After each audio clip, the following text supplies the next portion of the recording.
A Michelin star is not just a recognition. For me, it has a profound impact on every aspect of a restaurant. There's always place for improvement. So we continue always evolving, finding new techniques, new products. Hello and welcome to Qatar 365 with me, Laila Humaira.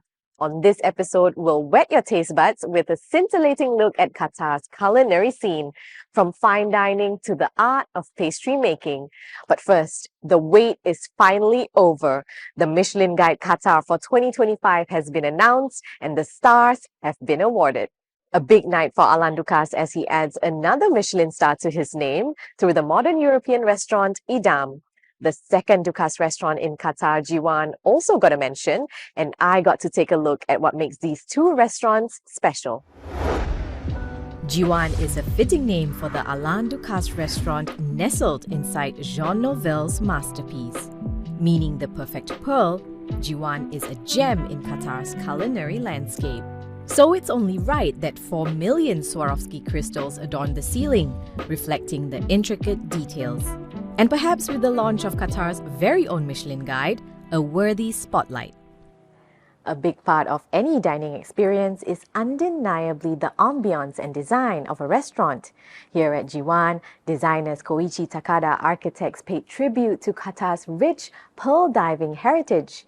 And you can see it in the overall color palette. The earthy tones resembles the sand dunes. The carpeted floor that gradually goes from a light blue to a darker hue reminds us of the sea. And even the tableware has little details like a pearl inside a glass, all tying the theme together. That Arabic influence is also infused into the food, and the man behind the menu is head chef Morgan Perigo.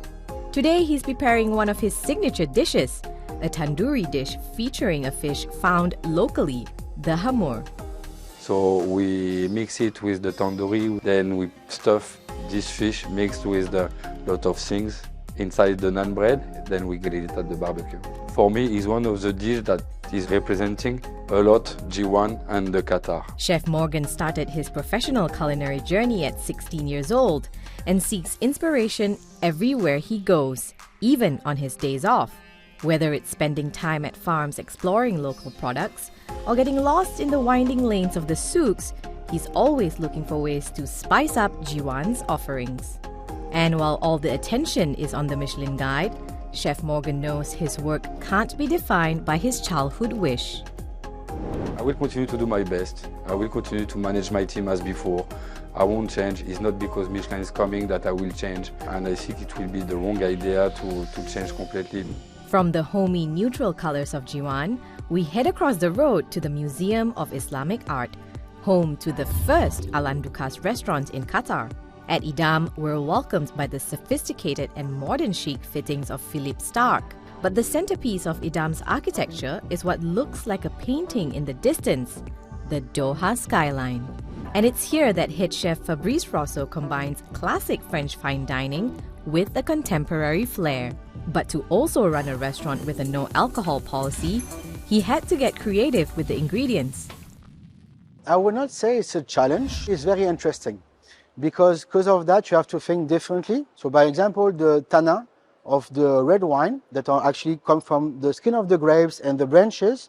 So what we are being able to extract it, reduce it, and we use this as base to make sauce where there should be red wine. Alan Ducasse is one of the most decorated chefs with a total of 18 Michelin stars awarded to his restaurants all over the world. Some would say his secret sauce is innovation and experimentation. But for Jwan and Edam, Michelin recognition aside, their mission is clear: to keep striving for excellence and make diners leave not just happy, but also looking forward to their next visit. There's always place for improvement. So we continue always evolving, finding new techniques, new products, looking as well at how the markets work, and this is how you actually evolve. So what does it take to manage Jwan and Edam, both of which are distinctly different but stay true to the Qatari identity with a European flair? I caught up with Jeremy Cheminat, executive chef at Jwan and Edam, to get his thoughts on Qatar's evolving culinary scene and the significance of the Michelin Guide. Chef Jeremy, thank you for having us here at Jwan restaurant. Thank you. As the executive chef of both Jwan and Idam, can you tell us more about the ethos of Alain Ducas's approach to gastronomy and how that's reflected in both the restaurants? Alain Ducas' philosophy is focused on the essential, which is to highlight the perfect ingredients, providing them the perfect preparation, the perfect seasoning, the perfect cooking, and the perfect pairing as well. And that's what we are doing in both restaurants. We are also sourcing local products, from local farms. And it was to inspire, ideas for our new creation dishes. And even the beverages, we found there a lot of essential oil, which can be very interesting to use in our future mocktails. And what is making us different in the city, I think both restaurants are located in incredible location, with a stunning view and architecture. And this is making the difference in Doha. And so there's a lot of buzz about the Michelin Guide. What are your thoughts about Qatar getting its own Michelin Guide? How will that impact the food and culinary scene here? A Michelin star is not just a recognition. For me, it has a profound impact on every aspect of the restaurant. For the staff, it's a powerful motivator by inspiring everyone to push for excellence and perfection. A Michelin star is a mark of quality. And on that note, other than Alain Ducas, you have worked with many other Michelin-starred chefs during your career. So you know the inner workings of what a Michelin-starred restaurant looks like or how it works. So what are some of the biggest learning points or takeaways that you have learned from spending time in those kitchens? When I arrived in my first position for Alain Ducas, it was in Le Louis XV in Monaco in 2006, and I started all over from the beginning, like a new beginner. And it was very difficult. I've got technique skills, professionalism, and an excellent organization. I have also learned to always remember to be better than yesterday. It's very important in our job to question yourself, stay focused, creative, humble. Yes, Alain Ducas used to say, plus je vois, moins je sais. That means the more I see, the less I know. And this sentence is always in the back of my mind. From culinary roots to savory delights to something a little sweeter, Joanna Hoos enjoys a sugar rush as she explores the art of making traditional sweets here in Doha's Souk Waqif and tastes desserts crafted by Idam and Jwan's executive pastry chef, Lucas Frodenier. For sweet tooths like me, Doha serves up a slice of sugary heaven. Desserts and pastries are part and parcel of Qatar's culinary heritage, with sweet shops and bakeries like Al Halab dotted around the city. Great news for your sugar cravings, not so much the waistline. Sweets to the Arab culture is something that brings joy, tradition. Our main two bestsellers, it's our kunafa, that is crispy from the outside and cheesy from the inside, that gives you a taste of heaven. And the second one is the baklava, that is made with authentic and high quality premium nuts, if you want, with a layer of crispy dough that's also amazing. Al Halab has been selling Arabic sweets for nearly 150 years. They first opened in Lebanon in 1881, but due to popular demand have since opened here in Qatar. Now, they sell desserts from all over the MENA region, some with a Qatari twist, and the cherry on the cake is that they've given me some to try.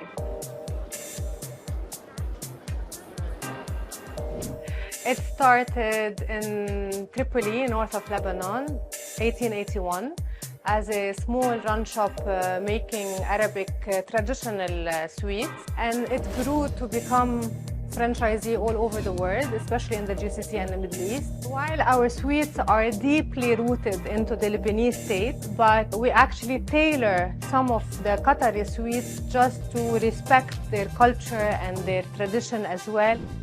For a more high-end experience, I head back to Michelin-starred Edam to meet executive pastry chef Lucas Fourdrinier. Born and trained in France, his refined desserts reflect his French roots, but are also inspired by the Middle Eastern region he now calls home. So we use all the best ingredients that we can find, or ingredients that nobody knows, like we'll work with maybe camel milk, like the small flour that we can find in the desert here, all the spice and all the diversity of food that you can have here. But I will keep some touch or some technique that they use in French for sure.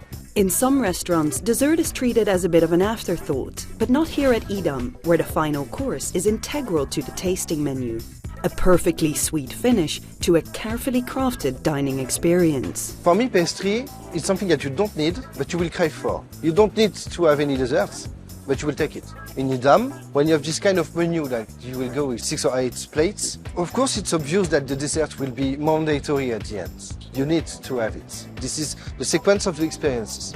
Proof is in the pudding. As back in Souk Waqif, I definitely don't need another pastry, but with a selection like this, who can blame me for having another one? A celebration on a plate and a perfect reflection of Arab hospitality, where sweets are as much about taste as a sense of community. In our culture, sweets are not just food. Sweets are a way to bring people together, family together, friends together. It's a way of connection between the whole community. The introduction of the Michelin Guide will enhance the reputation of restaurants in Qatar and elevate the culinary scene even further. We hope you've enjoyed going on a gastronomic journey with us, but that's all the time we have for now. For more, check out euronews.com and connect with us through our hashtag. Thanks for watching, and we'll see you next time on Qatar 365.